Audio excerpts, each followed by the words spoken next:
કહો કે તમારી બધી એટેન્ડન્સ ગાંધીનગર પણ જાય છે,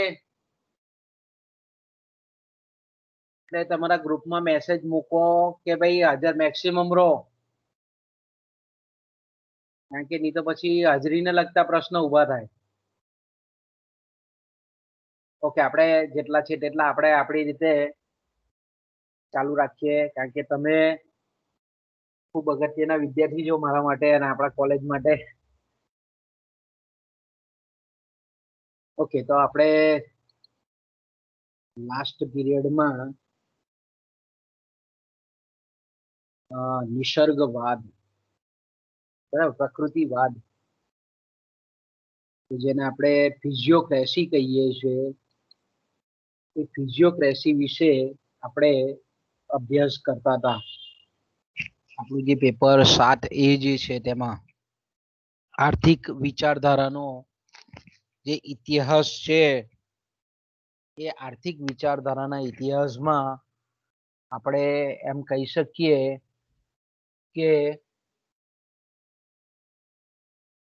અર્થશાસ્ત્રની જેને આપણે વૈજ્ઞાનિક વિચારસરણી અથવા તો શાસ્ત્રીય જે વિચારસરણી આપણે કહીએ છીએ, એનો જો કોઈ સ્થાપનાર, જો સંસ્થાપકો હોય તો એમાં આપણે આ નિસર્ગપંથીઓને, પ્રકૃતિવાદીઓને આપણે મૂકી શકીએ. અને આપણે જોયું તે પ્રમાણે કે નિસર્ગવાદ એ એવા વિચારકોનો યુગ છે કે જે પ્રકૃતિ નિર્મિત જે અર્થવ્યવસ્થા છે, પ્રકૃતિ નિયમિત જે સૃષ્ટિનો ક્રમ છે, એ અનુસાર સામાજિક વ્યવસ્થા, આર્થિક વ્યવસ્થા રચવાનું ઈચ્છનાર વિચારકોનો વર્ગ છે. અને એમાં આપણે આગળ જોઈ પણ ગયા કે નિસર્ગવાદીઓ એ કુદરતના જે નિયમો છે અને કુદરતના નિયમો આધારિત આપણે એમ કહીએ કે સમાજ રચના થવી જોઈએ, સમાજની આર્થિક જે વ્યવસ્થા છે તે ગોઠવાવી જોઈએ, કારણ કે કુદરતના નિયમોને જો ધ્યાનમાં રાખી અને વ્યક્તિ, સમાજ અને સરકારના ત્રણ પરિમાણથી જો આપણે એમ કહીએ કે હિત કલ્યાણ સધાવવું હોય, તો આવી નિસર્ગ નિર્મિત જે નિયમો છે એ પ્રમાણેની અર્થવ્યવસ્થા, અર્થતંત્ર ઘડાવવું જોઈએ, કે જેમાં ખાસ કરીને આપણે એમ કહીએ કે રાજ્યનો હસ્તક્ષેપ કુદરતના જે નિયમો છે એ પ્રમાણે જો ચાલવા દેવામાં આવે અર્થવ્યવસ્થાને કોઈ પણ જાતના અડચણ કે અંકુશ કે નિયંત્રણો વગર, તો એ નૈસર્ગિક રીતે આપણે એમ કહીએ કે અર્થતંત્ર આપોઆપ સમતુલાની અવસ્થામાં આવી જાય, આવું આ લોકોનું માનવું હતું. અને આપણે જોયું તે પ્રમાણે કે પ્રાકૃતિક રાજ્ય વિશેના એ લોકોના જે વિચારો હતા એ પણ આપણે લાસ્ટ પીરિયડમાં જોઈ ગયા. પછી આપણે અધિક ચોખ્ખું ઉત્પાદન, કે જેને આપણે અધિશેષ ઉત્પાદન કહીએ છીએ, જેને આપણે ચોખ્ખી ઉપજ કહીએ છીએ, જેને આપણે નેટ પ્રોડ્યુસ કહીએ છીએ, એના વિશે પણ આપણે લાસ્ટ પીરિયડમાં ઘણી બધી ચર્ચાઓ કરી ગયા છે કે ભાઈ એ લોકોની ચોખ્ખી ઉપજ એ માત્ર ને માત્ર જમીનમાંથી પ્રાપ્ત થાય છે અને ખેતીના માધ્યમ દ્વારા પ્રાપ્ત થાય છે, કારણ કે ખેતી જ એક એવું ઉત્પાદક ક્ષેત્ર છે કે જે સમગ્ર સમાજના લોકોની જરૂરિયાતને પૂરી કરે છે.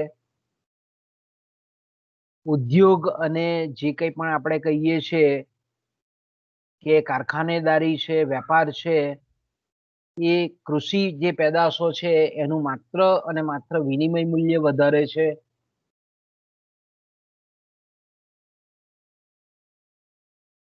એટલે ખાલી કૃષિ જ, ખેતી જ એક ઉત્પાદક વ્યવસાય છે એવું એ લોકો ગણતા હતા. અને જ્યારે વ્યાપાર અને વાણિજ્ય જે છે, વ્યાપાર અને વાણિજ્ય જે છે તે આપણે એમ કહી શકીએ કે અનુત્પાદક ગણાતા.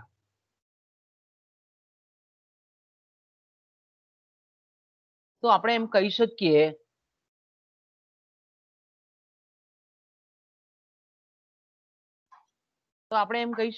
કે વાણિજ્ય અને ખાસ કરીને ઉદ્યોગ જે છે તે કેવા ખેતીના જે ઉત્પાદન છે એ ખેતીના ઉત્પાદનની મૂલ્યમાં કે કિંમતમાં એ વધારો કરે છે.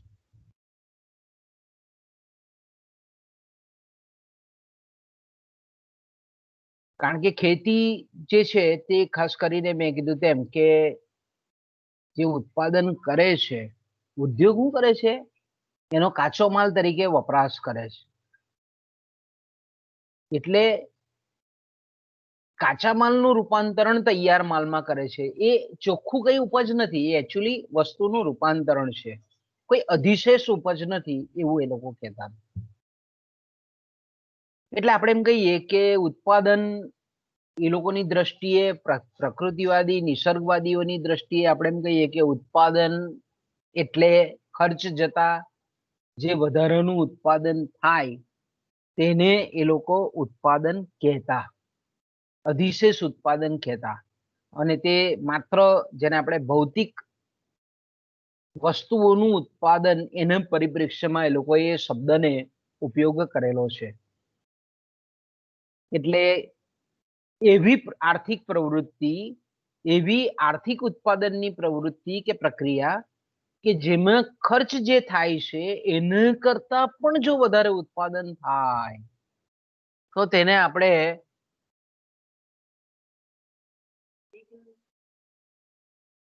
ઉત્પાદક ઉદ્યોગ કહીએ છીએ, ઉત્પાદક પ્રવૃત્તિ કહીએ છીએ. જ્યારે આપણે એમ કહીએ કે ઉદ્યોગો છે તે માત્ર ને માત્ર ખેતી જે પેદાશો છે એનું એ ખાલી વિનિમય મૂલ્ય વધારે છે. આવા વિચારો આપણે લાસ્ટ પીરિયડમાં જોઈ ગયા. મુખ્યત્વે એની કેટલીક મર્યાદાઓ પણ આપણે ગયા પીરિયડમાં ચર્ચા કરી ગયા. આજે આપણે જે આપણો મુખ્ય ટોપિક જે છે એ છે પ્રકૃતિવાદીઓનો મૂલ્યનો સિદ્ધાંત. બરાબર, મૂલ્યનો સિદ્ધાંત એટલે આપણે એમ કહીએ છીએ કે વસ્તુનું મૂલ્ય કઈ રીતે નક્કી થાય છે. બરાબર, એની આપણે અહીંયા ખાસ કરીને આજે આપણે ચર્ચા કરવાની છે.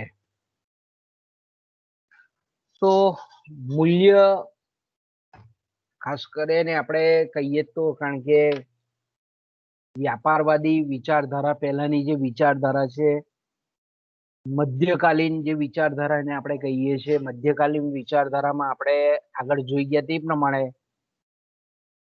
કે વ્યાજબી કિંમત, બરાબર, એ વ્યાજબી કિંમતનો ખ્યાલ એ મધ્યકાલીન વિચારકોએ આપેલો હતો.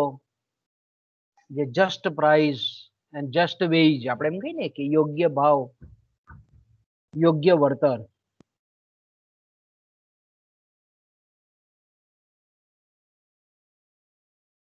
તો સામાન્ય રીતે આપણે એમ કહીએ કે એ લોકોના જે મૂલ્ય અંગેના જે વિચારો છે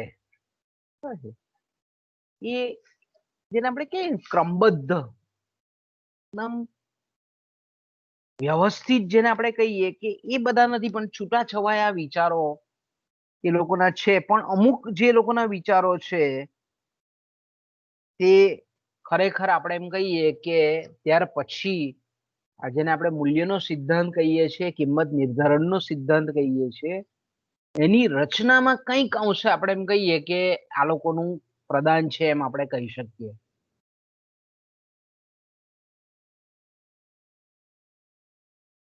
કારણ કે એ લોકોના જે મૂલ્ય વિશેના જે વિચારો છે તે ખાસ કરીને ચોખ્ખા ઉત્પાદન કે ચોખ્ખી જે ઉપજ આપણે જે આગળ ચર્ચા કરી અત્યારે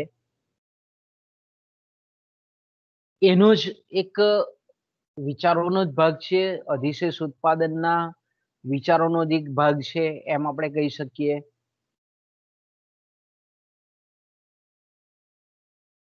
કારણ કે ખાસ કરીને નિસર્ગવાદીઓ જે છે એ લોકોએ વસ્તુના ઉત્પાદન પર ધ્યાન કેન્દ્રિત કરેલું છે.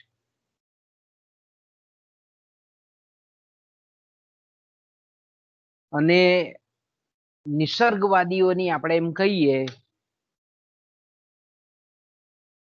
કે કિંમત વિશેની જે વિભાવના છે, ખાસ કરીને મેં કીધું તેમ કે કિંમત વિશેની જે વિભાવના છે એ ખાસ કરીને વસ્તુ જેને આપણે એમ કહીએ ને કે વસ્તુની જે અદલા બદલી થાય છે, વિનિમય થાય છે, એના સંદર્ભમાં એ લોકોએ કિંમત તરીકે એને ઓળખાવી છે.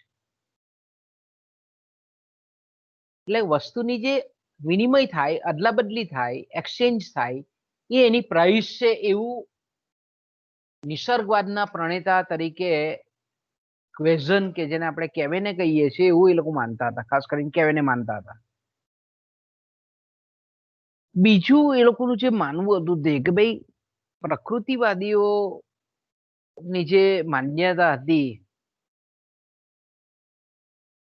કે મૂલ્ય જે છે તે વસ્તુમાં સમાયેલું નથી. એટલે શું કહે છે કે કોઈ પણ વસ્તુની જે કિંમત છે એ વસ્તુની અંદર એનો અંતર્ગત ભાગ નથી એવું કહેવા માંગે છે. પણ જો એવું કહે છે પણ શબ્દ અહીંયા બહુ અગત્યનો છે, બરાબર માઇક્રો ઓબ્ઝર્વેશન કરજો, બરાબર સમજજો. પ્રકૃતિવાદીઓ શું કહેવા માંગે છે કે મૂલ્ય, કોઈ પણ વસ્તુનું મૂલ્ય એ વસ્તુમાં સમાયેલું નથી, પણ ઉપયોગિતા વસ્તુનો અંતર્ગત ભાગ છે. એટલે એનો મતલબ આપણે એવું કરી શકીએ કે કોઈ પણ વસ્તુ હોય એની જે પ્રાપ્ત થતો જે સંતોષ છે, જેને આપણે તૃષ્ટિગુણ, જેને કહીએ છીએ, જેને આપણે ઉપયોગિતા કહીએ છીએ, એ વસ્તુનો આંતરિક ભાગ છે, અંતર્ગત ભાગ છે. એટલે આપણે એને એવું કીધું કે નિસર્ગવાદીઓનું કહેવાનું એવું હતું કે કોઈ પણ વસ્તુનું ઉપયોગ મૂલ્ય અને વિનિમય મૂલ્ય એ બંને અલગ છે એવું કીધું એ લોકોએ.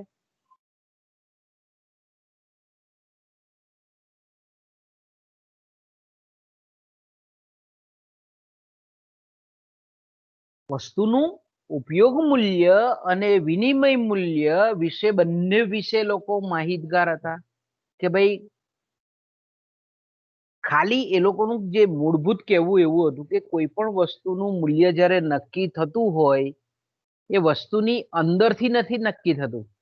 હા, પણ જ્યારે વસ્તુના ઉપયોગિતાને ધ્યાનમાં રાખીને જ્યારે એનું મૂલ્ય નક્કી કરવામાં આવે તો એને આપણે ઉપયોગ મૂલ્ય કહીએ છીએ. એને તૃષ્ટિગુણ આધારિત મૂલ્ય કહેવામાં આવે છે. એને વેલ્યુ ઇન યુઝ કહેવામાં આવે છે. જ્યારે વિનિમય મૂલ્ય કે જેને આપણે બજાર મૂલ્ય કહીએ છીએ, બીજા અર્થમાં કહીએ છીએ માર્કેટ વેલ્યુ કહીએ છીએ, એને વેલ્યુ ઇન એક્સચેન્જ કહીએ છીએ. એ વિનિમય મૂલ્ય એ ખાસ કરીને જે ખરીદનાર છે અને વેચનાર છે, વસ્તુની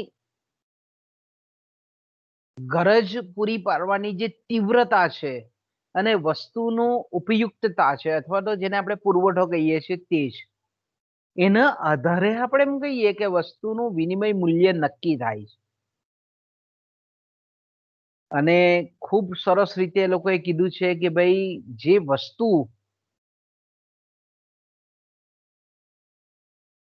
નું વિનિમય મૂલ્ય હોય, વિનિમય મૂલ્ય ધરાવતી હોય, બજાર મૂલ્ય ધરાવતી હોય, એટલે કે એની લેવેચ દ્વારા એનું મૂલ્ય નિર્ધારિત થતું હોય તો તેને આપણે સંપત્તિના વર્ગમાં ગણી શકાય છે. એને સંપત્તિના વર્ગમાં ગણવામાં આવે છે. પ્રકૃતિવાદીઓ શું કહે છે કે જે વસ્તુઓનો વિનિમય શક્ય છે અને એ વિનિમયના આધારે જ્યારે એનું બજાર મૂલ્ય કે વિનિમય નક્કી થતું હોય તો એ વસ્તુને સંપત્તિના વર્ગમાં કે સંપત્તિની કક્ષામાં એને મૂકવામાં આવતી, ગણવામાં આવતી. છતાં પણ આપણે એમ કહીએ કે પછીના જે સિદ્ધાંતો, ત્યાર પછીના જે રચાયા સિદ્ધાંતો, એમાં ખાસ કરીને આપણે જાણીએ છીએ તે પ્રમાણે કે મૂલ્ય અને કિંમત આ બે વચ્ચે પછીના સમયગાળામાં એટલે કે નિસર્ગવાદીઓ પછી આપણને જે ભેદ દેખાય છે તેવો ભેદ આ પ્રકૃતિવાદીઓ વિચારસરણીમાં આપણને જોવા મળતો નથી. એટલે કે મૂલ્ય અને કિંમત વચ્ચે લોકો ભેદ પાડી શક્યા નથી. એ લોકોએ ભેદ પાડ્યો નથી, એની જરૂરિયાત બી નથી સમજાય, કારણ કે એ લોકોનું મુખ્ય જે મેં કીધું તેમ કે કોન્સન્ટ્રેશન હતું એ ઉત્પાદન ચોખ્ખી ઉપજ પર વધારે હતું. કિંમત કે મૂલ્યનો પ્રશ્ન એ લોકોએ બહુ ગંભીરતાપૂર્વક વિચારેલો નથી. જેને આપણે નિસર્ગવાદના પ્રણેતા અર્થશાસ્ત્રી કહીએ છીએ, વિચારક કહીએ છીએ, ક્વેઝન કેવેને, ડોક્ટર કેવેને એ કિંમતનો ઉત્પાદન ખર્ચનો સિદ્ધાંત આપેલો છે, જો ખૂબ અગત્યનું પ્રદાન. જે કેવેને છે તેણે પહેલા મેં કીધું પહેલી વખત આ રીતે વસ્તુની જે કિંમત નક્કી થાય છે એમાં ઉત્પાદન ખર્ચ જે થયેલો હોય એના આધારે કિંમત નક્કી થવી જોઈએ.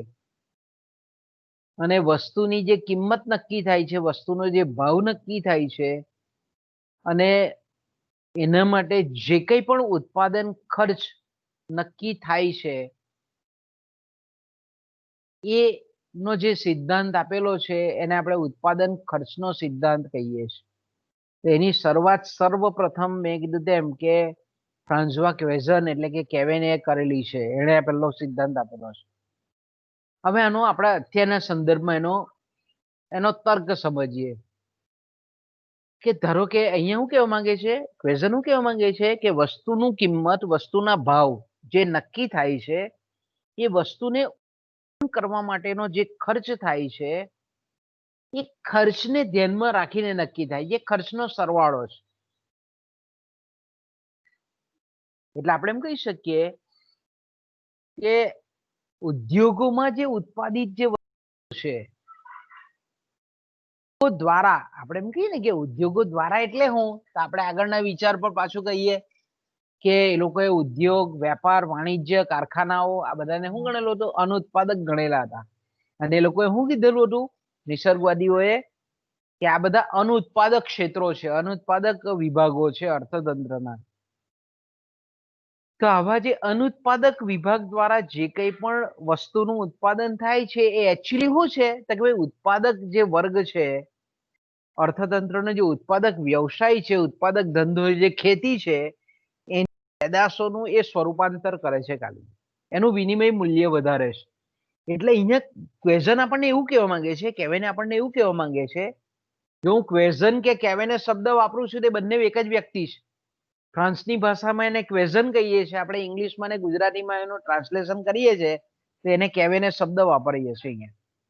તો કેવેને જે છે, ક્વેઝન જે છે તે અહીંયા એવું કહેવા માંગે છે કે ઉદ્યોગોમાં જે વસ્તુનું ઉત્પાદન થાય છે, ઉદ્યોગો દ્વારા જે નિર્મિત થાય છે વસ્તુનું, એ કોઈ નવું મૂલ્ય રજૂ નથી કરતું, પરંતુ આપણે એમ કહીએ કે ઉદ્યોગો દ્વારા જે કંઈ પણ ઉત્પાદિત થતી વસ્તુ છે એ વસ્તુની કિંમત એ ઉત્પાદન, એ વસ્તુના ઉત્પાદન પાછળ જેટલો પણ ખર્ચ થયેલો છે એનો વર્તમાન મૂલ્યનો સરવાળો છે.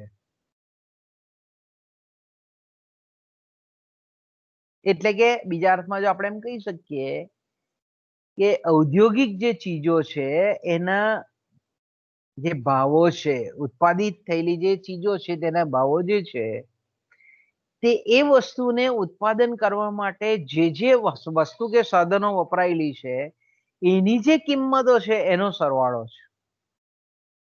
એટલે આપણે એમ કહી શકીએ આપણને એવું કહેવા માંગે છે કે આ કિંમત એ ઔદ્યોગિક ચીજોની પ્રાકૃતિક કિંમત છે, નેચરલ વેલ્યુ છે, એની નેચરલ પ્રાઇસ છે.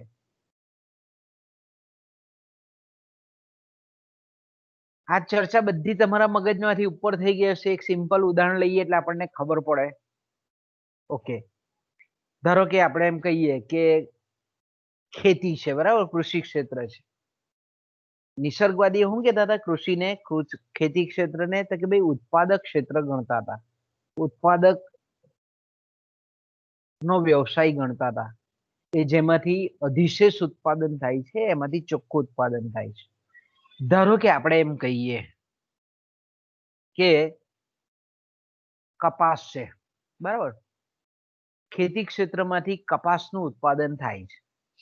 ઓકે, હવે આપણે જાણીએ છીએ તે પ્રમાણે કે કપાસ ના બિયારણ ખેડૂતો થોડાક નાખે છે, એમાંથી ઘણી બધી માત્રામાં કપાસનું ઉત્પાદન કરી શકાય છે. એટલે અધિશેષ ચોખ્ખું ઉત્પાદન એટલે કે જે કંઈ પણ બિયારણનો વપરાશ થયેલો હોય એને કરતા સવિશેષ ઉત્પાદન એ આપણને કૃષિ ક્ષેત્રમાં મળે છે. કે બિયારણ ધારો કે 5 કિલો નાખ્યું હોય તો કપાસનું ઉત્પાદન 500 કિલો થાય, અધિશેષ ઉત્પાદન થાય છે. પ્રકૃતિવાદીઓ જે કહેતા હતા તે. ઓકે, હવે જે કપાસનું ઉત્પાદન થાય છે, બરાબર, હવે કપાસ મેં કીધું તેમ કે આપણે રિયલમાં જોઈએ છે કે ખેતરમાં ખેડૂતો જે કપાસનું ઉત્પાદન કરે છે તે પછી શું કરે છે, એમાંથી રૂ જે નીકળે તે સરકારના લાયસન્સ ધારક જે વેપારીઓ છે એ લોકો ખરીદી લે એને. એટલે એને આ જે સરકારના જે લાયસન્સ ધરાવનાર જે વેપારીઓ છે અથવા તો ખેતીવાડી ઉત્પન્ન બજાર સમિતિ છે એના દ્વારા એ કપાસની ખરીદી થાય. ઓકે, એ ખરીદેલો કપાસ એ પછી જીનમાં જાય. જો હવે ધીરે ધીરે જો અહીંયા નિસર્ગવાદી વિચારકોના વિચારને તમે મેચ કરતા જજો અંદર, કે એ રૂ જે છે અશુદ્ધિઓ વાળું આપણે એમ કહીએ તે જીનિંગ મિલમાં જાય. જીનમાં જાય કે જીનમાં આપણે એમ કહીએ કે અંદર કપાસિયા હોય, કપાસિયા છૂટા થાય, એમાંથી રૂ નીકળે, એમાંથી કીટીઓ કાઢવામાં આવે, ચોખ્ખું રૂ થાય, ઘાસડીઓ બને.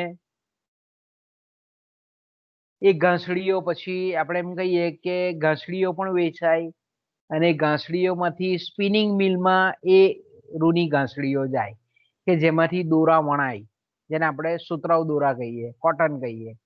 પછી એ સ્પિનિંગ થાય, પછી એ સ્પિનિંગ ખરીદનારા ઘણા બધા એકમો હોય, એનું વિવિંગ થાય એટલે વણાટકામ થાય, કાપડ બને, અને કાપડ પછી આપણે જાણીએ છીએ કે એના પર ડાઇંગ થાય, એના પર પ્રિન્ટિંગ થાય, પછી બજારમાં વેચવા માટે આવે અને એનો ઉપયોગ આપણે શર્ટ પેન્ટ કે પછી ડ્રેસ મટીરિયલ આ બધું બનાવવામાં થાય. તો અહીંયા આપણને એવું કહેવા માંગે છે ક્વેઝન કેવિને એવું કહેવા માંગે છે કે કાપડ જે છે, બરાબર, કાપડ, તો કે કાપડ ક્યાં બને છે? તો કે ઉદ્યોગોમાં બને. ઉદ્યોગોની શરૂઆત ક્યાંથી થઈ કહેવાય આપણે? તો કે ભાઈ જીનિંગ મિલથી ચાલુ થઈ. ઉદ્યોગોની શરૂઆત ક્યાંથી થઈ? તો કે જીનિંગ મિલથી ચાલુ થઈ કે ભાઈ ખેડૂત જે છે તે વેપારીને કપાસ આપી આવે, પછી એ વેપારી છે તે જીનિંગ મિલોને કપાસ આપી દે, વેચી નાખે એને જે તે ભાવ પ્રમાણે. એટલે ઉદ્યોગની શરૂઆત થઈ. તો ભાઈ ખેડૂતોને જે પૈસા મળે એને કરતા પછી આપણે એમ કહીએ કે કપાસના જે પૈસા મળે તેના કરતા જે વેપારી છે તે જ્યારે જીનિંગ મિલને વસ્તુનું વેચાણ કરે છે તો એની કિંમત વધારે હોય. ઓકે, જીનિંગ મિલમાં બધી પ્રોસેસ થાય, રૂની ઘાસડીઓ બને. તો આપણે એમ કહીએ કે આ દરેક તબક્કાઓ છે. અંતિમ વસ્તુ કઈ છે? તો કે કાપડ છે, સુતરાઉ કાપડ છે, કોટન છે. તો અહીંયા આપણે એમ કહીએ કે કાપડની જે કિંમત નક્કી થાય છે એ કાપડની કિંમત નક્કી કરવા માટે જે અલગ અલગ તબક્કાઓ છે,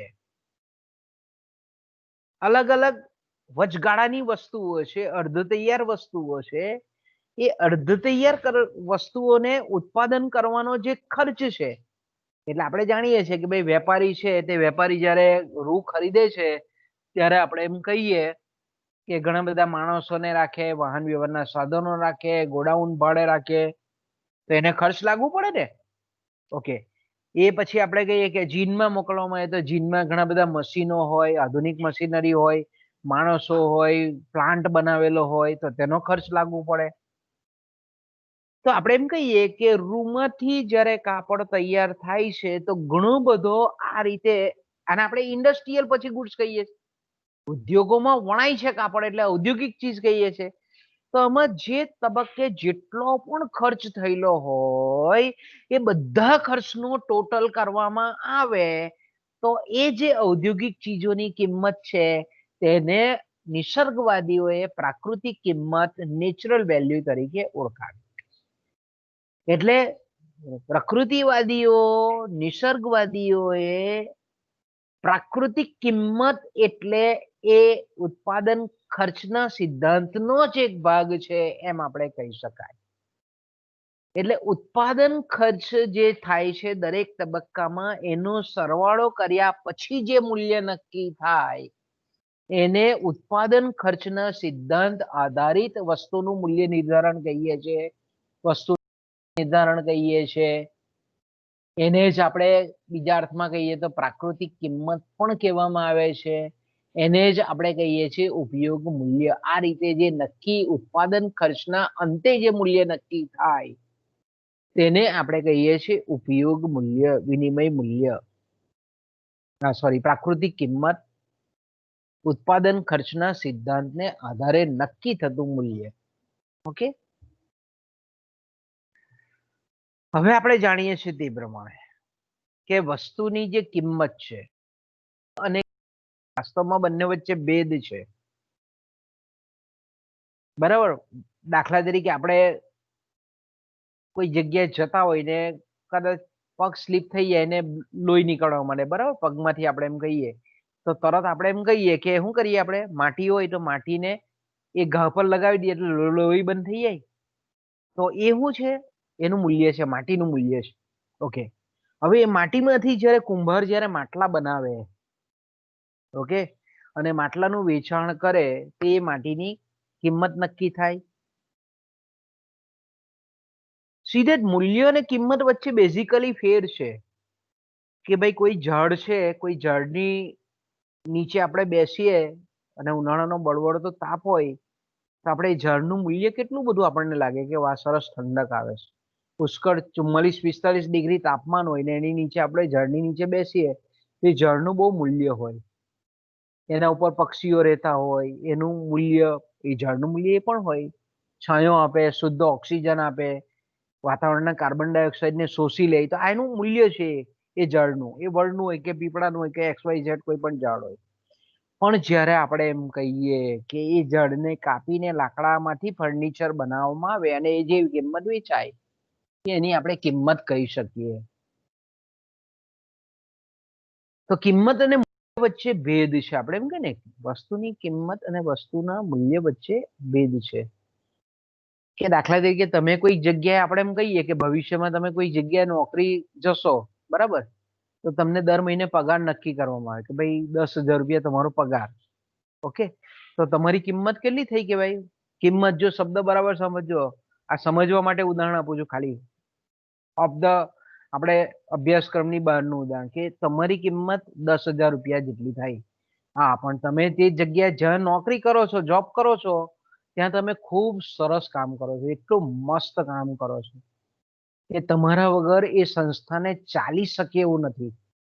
તો એ તમારું મૂલ્ય છે. બેઝિકલી ડિફરન્સ કયો છે કિંમત અને મૂલ્ય વચ્ચે? તો કે આ છે કે તમારા વગર ઓફિસના કોઈ કામ જ આગળ વધતા નહીં હોય. This is called value. એને આપણે મૂલ્ય કહીએ છીએ. ઓકે, આગળ જઈએ તો આપણે એમ કહી શકીએ કે જે ઔદ્યોગિક જે ચીજ વસ્તુઓ છે તેની ખાસ કરીને જેને આપણે કિંમત કહીએ છીએ, અહીંયા જો એક વસ્તુ અગત્યની ઉમેરવા માંગે છે લોકો, કે જેને આપણે મેં કીધું તેમ કે ભાઈ કાપડની કિંમત ઔદ્યોગિક ચીજ છે, ઉદ્યોગો દ્વારા ઉત્પાદિત ચીજ છે, તો કે ઔદ્યોગિક માલની કિંમત જે છે ફક્ત એનામાં વપરાયેલા જે કાચા માલ, જે અલગ અલગ જે આપણે એમ કહીએ કે તબક્કામાં જેટલો પણ જે ખર્ચ થયેલો છે, એટલે કાચા માલ સામાન પાછળનો જે ખર્ચ થયેલો છે તેને આધારિત માત્ર કિંમત નથી નક્કી થતી, પણ આપણે જાણીએ છીએ તે પ્રમાણે અહીંયા પ્રકૃતિ યદી હું ઉમેરવા માંગે છે તો કે ઔદ્યોગિક જે ચીજ વસ્તુઓ છે, ઉદ્યોગો દ્વારા ઉત્પાદિત થતી સર્જિત થતી જે વસ્તુઓ છે એની જે કિંમત છે એમાં ખાલી કેટલો કાચો માલ સામાન વપરાયેલો છે તેના આધારે એની કિંમત નક્કી નથી થતી, પણ એ ઔદ્યોગિક ચીજ બનાવવા માટે જેટલો પણ માનવ શ્રમનો ખર્ચ થયેલો છે, વ્યય થયેલો છે, એ વસ્તુ બનાવવા પાછળ શ્રમના જેટલા કલાકો વપરાયેલા છે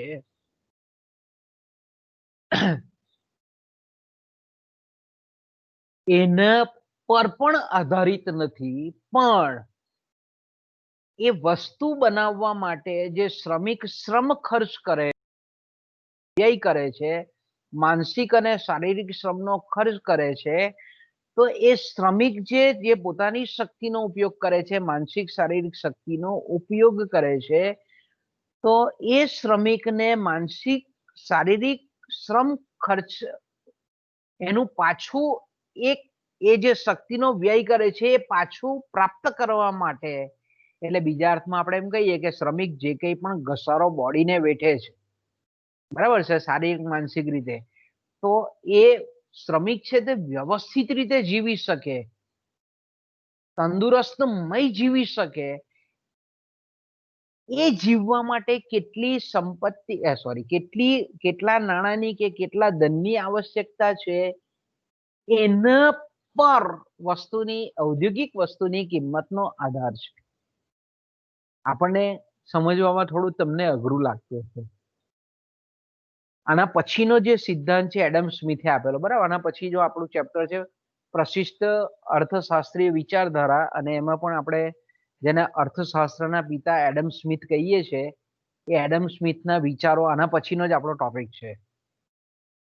તો એડમ સ્મિથે શું કીધેલું કે ભાઈ કોઈ પણ વસ્તુનું મૂલ્ય જ્યારે કિંમત જ્યારે નક્કી થાય, તે વસ્તુ બનાવવા માટે જેટલા શ્રમના કલાકો ખર્ચ થયેલા હોય એના આધારે વસ્તુની કિંમત નક્કી થાય. ત્યારે આ લોકો એવું નથી કહેતા. આ લોકો શું કહે છે કે ધારો કે એક દાખલો આપણને તમને કે ભાઈ એક ખુરશી છે, એક ખુરશી બનાવવા માટે જે સુથાર છે, મિસ્ત્રી છે, એને ધારો કે 5 દિવસ લાગ્યા અને દરરોજ એ 4 કલાક કામ કરતો હતો, તો આપણે એમ કહીએ કે ટોટલી એ ખુરશી બનાવવા માટે દરરોજના 4 કલાક કામ કરતો હતો અને 5 દિવસ લાગ્યા, તો આપણે એમ કહીએ કે ખુરશી બનાવવાનો જે શ્રમ ખર્ચ છે તે 20 કલાકનો થયો.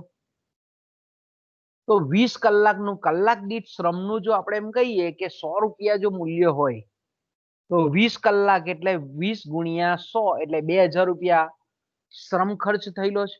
તો 2000 રૂપિયાને ધ્યાનમાં રાખીને એની કિંમત નક્કી કરવી જોઈએ. પણ આ લોકો એવું કહેતા નથી. એ એડમ સ્મિથ એવું કહે છે કે ભાઈ જેટલા શ્રમ ખર્ચ થયેલો છે, શ્રમનો વ્યય થયેલો છે, એ પ્રમાણે એનું મૂલ્ય નક્કી થવું જોઈએ, કિંમત નક્કી થવી. ત્યારે આ લોકો એવું કહે છે કે ઔદ્યોગિક વસ્તુ બનવા પાછળ જેટલા પણ માનવ શ્રમો ખર્ચાયેલા છે, શ્રમના કલાકો ખર્ચાયેલા છે, એને ધ્યાનમાં લેવાની જરૂર નથી. પણ એ જે વસ્તુ બનાવવા માટે જે શ્રમિક પોતાનું આપણે એમ કહીએ કે જે કંઈ પણ શારીરિક માનસિક શ્રમ કરે છે, એના બદલામાં એને જે કંઈ પણ ઘસારો લાગે છે, એ ઘસારાને પુનઃ સ્થાપિત કરવા માટે, રિપ્લેનિશ કરવા માટે, શક્તિ પુનઃ મેળવવા માટે, એનું જીવન નિર્વાહ સારી રીતે કરી શકાય એના માટે કેટલું ધન આવશ્યક છે એના આધારે એ વસ્તુની કિંમત નક્કી કરવી જોઈએ.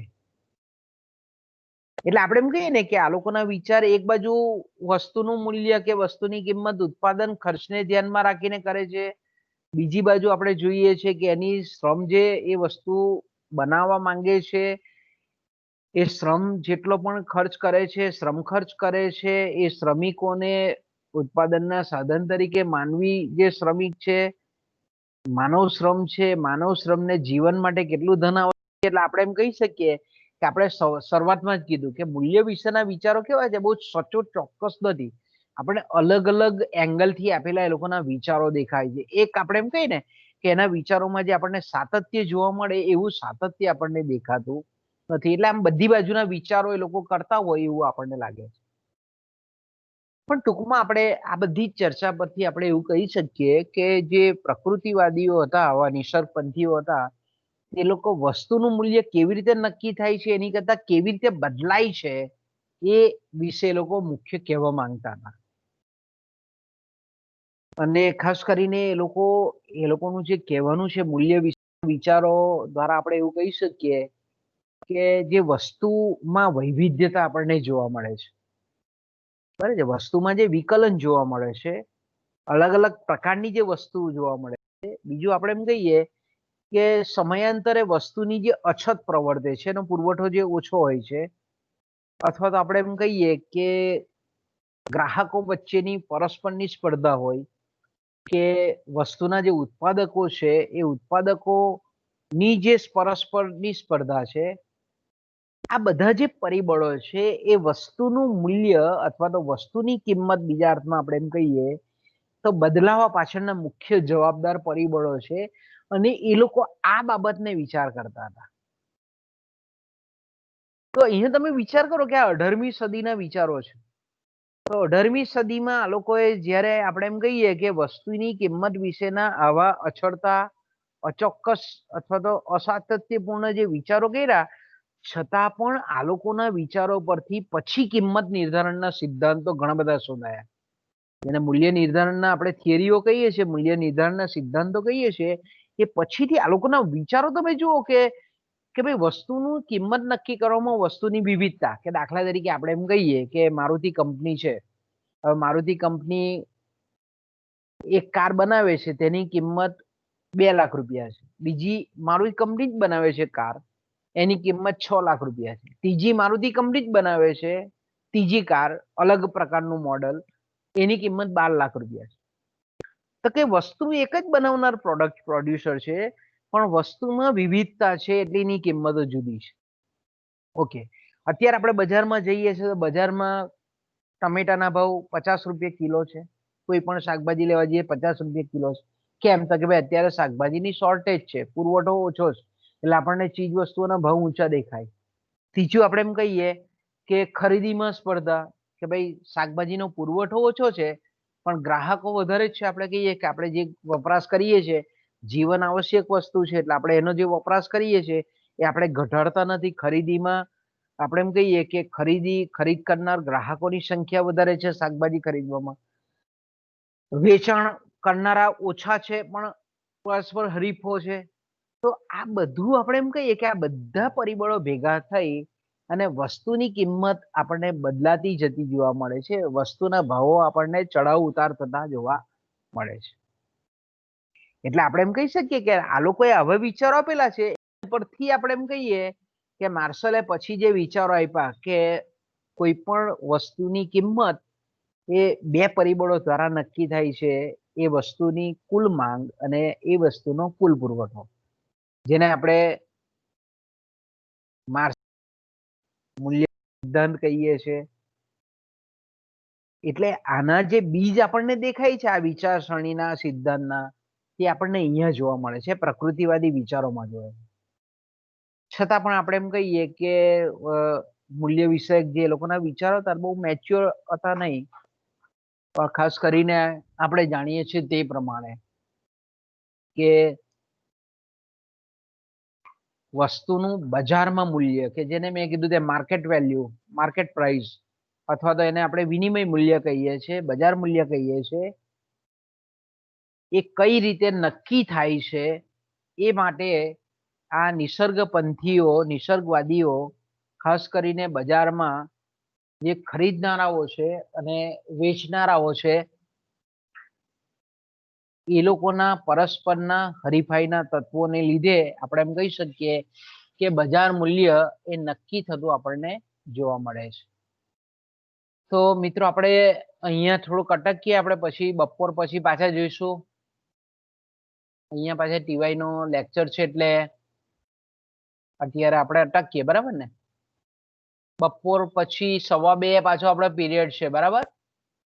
એટલે પાછા ભેગા થઈશું. 2 હોય તો 2 થી બી ભણીશું, 10 હોય તો 10 થી બી ભણીશું, બરાબર? આપણે ચાલુ રાખવાનું. ઓકે, અહીંયા અટકીએ આપણે.